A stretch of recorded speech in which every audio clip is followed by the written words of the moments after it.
EC కూడా hint ఇచ్చింది కదా, ఎక్కడికక్కడ అంత మా ట్రాన్స్ఫర్ కూడా చేస్తున్నారు అంతే కదా. 3 ఏళ్ళ తర్వాత మళ్ళీ అందరూ సంకేతాలు ఇస్తున్నారు.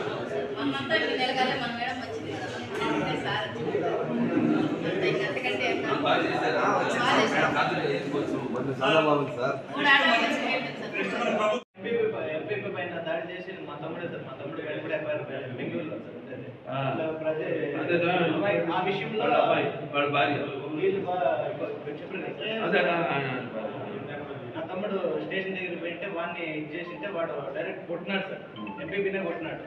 ఎఫ్ఐఆర్ ఫైల్ అయింది, ఎలా చేసినాడు వీళ్ళు బాగా బాగా పెడతా అంటే వాడు ఓకే నా చచ్చిపోయి వానికి మా పార్టీ కార్యకర్తలు ఇచ్చేస్తారు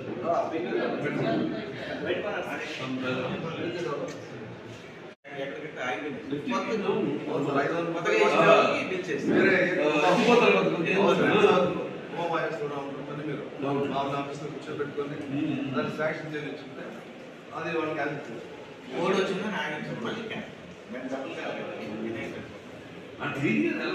దోచుకోవడం జరిగితే ఎలా ఉత్పత్తి చేయాలి, ఆర్థిక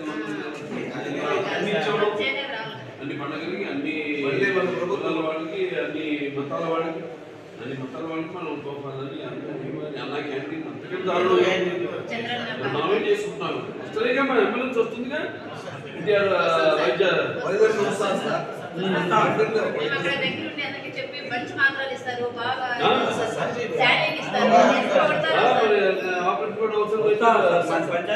ఆపరేషన్ కూడా అవసరం.